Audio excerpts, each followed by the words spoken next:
വലിയ നാശനഷ്ടം ഉണ്ടായിട്ടുണ്ട്, വലിയ തോതിൽ നഷ്ടമുണ്ടായിട്ടുണ്ട്, സാമ്പത്തിക നഷ്ടം ഉണ്ടാകുന്നുണ്ട്. ഇനിയും കൂടുതൽ കടകളിലേക്കോ മറ്റോ പടർന്നു പിടിക്കുകയാണെങ്കിൽ വീണ്ടും സാമ്പത്തിക നഷ്ടമുണ്ടാകും. പക്ഷേ ആർക്കും ഇതുവരെ പരിക്ക് റിപ്പോർട്ട് പെട്ടിട്ടില്ല എന്നുള്ളത് ഏറ്റവും പ്രധാനപ്പെട്ട കാര്യം തന്നെയാണ്. രാഹുൽ കെ വി വിവരങ്ങളുമായി നമ്മളോടൊപ്പം തുടരുന്നുണ്ട്. രാഹുൽ, പരമാവധി ആളുകളെ അവിടെ നിന്ന് മാറ്റാനുള്ള ശ്രമമുണ്ട്. പക്ഷേ ഇപ്പോഴും നമുക്ക് ദൃശ്യങ്ങളിൽ കാണാൻ കഴിയുന്നത് അവിടെ അധികൃതർ മാത്രമാണോ ഉള്ളത്, അതോ ഈ തീയും ഇത്രയും കടുത്ത പുകയിലും എന്താണ് സംഭവിക്കുന്നത് എന്നറിയാൻ ആളുകൾ കൂട്ടുചേർന്ന് നിൽക്കുന്നുണ്ടോ? അഖില, കേൾക്കാമോ? അതായത് മാധു, ഒരു തരത്തിലും നിയന്ത്രിക്കാൻ സാധിക്കാത്ത രീതിയിൽ ഇപ്പോഴും തീ പടർന്നുകൊണ്ടേ ഇരിക്കുകയാണ് എന്നുള്ളതാണ് ഏറ്റവും പ്രധാനപ്പെട്ട കാര്യം. ഇപ്പോൾ നേരത്തെ സൂചിപ്പിച്ചതുപോലെ കാലിക്കറ്റ് ടെക്സ്റ്റൈൽസിന്റെ കാര്യം മാത്രം നോക്കിയാൽ പോരാ. കാരണം നമുക്കറിയാം, വസ്ത്രങ്ങളുണ്ട്, ആ വസ്ത്രങ്ങൾ മാത്രം കത്തിപ്പടരുന്നു എന്നുള്ള രീതിയിലല്ല ഇപ്പോൾ സാഹചര്യം മുന്നോട്ട് പോകുന്നത്. താഴെ കടകളുണ്ട്, 4-ലധികം ജ്യൂസ് കടകളും ബേക്കറികളുമുണ്ട്, ലോട്ടറി കടകളുണ്ട്. അപ്പൊ എല്ലാ കടകളിലേക്കും വേഗം തീ പിടിക്കുന്ന സാഹചര്യമാണുള്ളത്. അതുകൊണ്ട് തന്നെ വളരെ സൂക്ഷ്മമായി പ്രവർത്തിച്ചാൽ മാത്രമേ തീ അണയ്ക്കാൻ സാധിക്കുകയുള്ളൂ. ഇപ്പോൾ 6-7 യൂണിറ്റുകൾ കോഴിക്കോട് ഈ സ്റ്റാൻഡ് പരിസരത്തുണ്ട്. പക്ഷേ ഏറ്റവും പ്രധാനപ്പെട്ട ഒരു വെല്ലുവിളി എന്ന് പറയുന്നത് വെള്ളം തീർന്നു പോകുന്നതാണ്. വെള്ളം തീർന്നു പോകുമ്പോൾ വീണ്ടും അത് നിറയ്ക്കാനായി ഫയർഫോഴ്സിന് പോകേണ്ടി വരുന്നു. ആ സമയത്തിനുള്ളിൽ വീണ്ടും ഈ തീ ആളിപ്പടരുന്ന ഒരു സാഹചര്യമാണുള്ളത്. മാത്രമല്ല, ഈ പോലീസ് ഫോഴ്സും ഫയർഫോഴ്സും തമ്മിലുള്ള ഒരു കമ്മ്യൂണിക്കേഷന്റെ പ്രശ്നം കൂടെ ഇവിടെ വെല്ലുവിളിയാകുന്നുണ്ട്.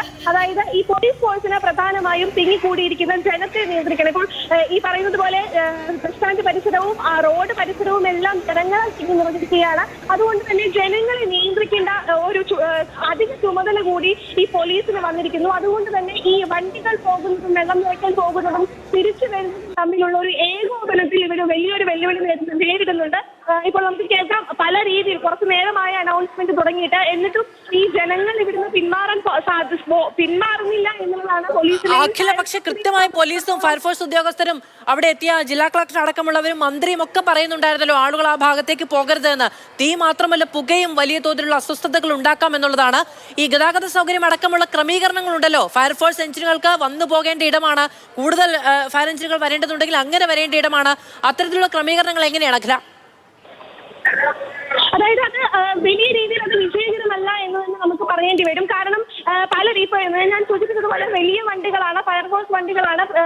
നഗരത്തിൽ പ്രധാനമായും ഈ ഗതാഗതം സ്തംഭിച്ചിരിക്കുന്ന ഒരു അവസ്ഥയാണ്. അപ്പോൾ ഈ കൂടി നിൽക്കുന്ന ജനങ്ങളാണ് ഏറ്റവും പ്രധാനപ്പെട്ട ഒരു വെല്ലുവിളി. ഈ പറയുന്നത് പോലെ മന്ത്രിയും കളക്ടറും ഉൾപ്പെടെയുള്ളവർ നിർദ്ദേശം നൽകിയെങ്കിലും അവർ അത് കേൾക്കുന്നില്ല എന്നതാണ് വലിയ വെല്ലുവിളിയായ കാര്യം. കാരണം ഈ പറയുന്നത് പോലെ ഈ റോഡിന്റെ ഇരുവശത്തുമായി ജനങ്ങൾ തിങ്ങിക്കൂടിയിരിക്കുകയാണ്. മേൽപ്പാലത്തിലൂടെ ഇങ്ങോട്ട് കടന്നു വരാനുള്ള ഒരു സൗകര്യം കൂടെ ജനങ്ങൾക്കുണ്ട്. അതുകൊണ്ട് തന്നെ അവിടെയെല്ലാം ഈ മേൽപ്പാലത്തിലൂടെ ഈ എസ്കലേറ്റർ വഴി വരാനുള്ള സൗകര്യമെല്ലാം ഇപ്പോൾ പോലീസ് നിയന്ത്രിച്ചിരിക്കുകയാണ്. പോലീസിന് വണ്ടിയിലൂടെ അനൗൺസ്മെന്റ് നടത്തേണ്ടി വരുന്നു. അതായത് പിരിഞ്ഞു പോകണം, കാരണം അപകടകരമായ സാഹചര്യമാണ് പ്രദേശത്തുള്ളത്.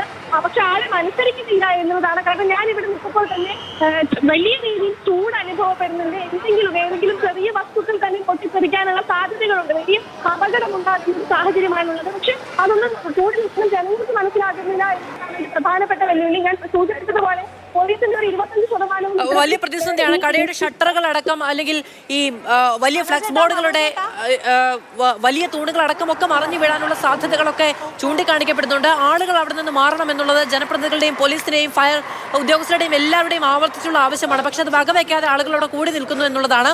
ഒരു ദുരന്തം ഉണ്ടാകുമ്പോൾ, ഒരു പ്രശ്നം ഉണ്ടാകുമ്പോൾ അവിടേക്ക് ആൾക്കൂട്ടം എത്തിച്ചേരുന്നതിന്റെ അത്ര വലിയ പ്രശ്നം അധികൃതർക്ക് മറ്റൊന്ന് ഇല്ല എന്നുള്ളതാണ് നമുക്ക് അറിയാവുന്നത്. ജീവൻ പണയം വെച്ചുള്ള വലിയ പരിശ്രമമാണ് അവിടെ ഉദ്യോഗസ്ഥർ നടത്തിക്കൊണ്ടിരിക്കുന്നത്. തീ ആളി പടരുകയാണ്.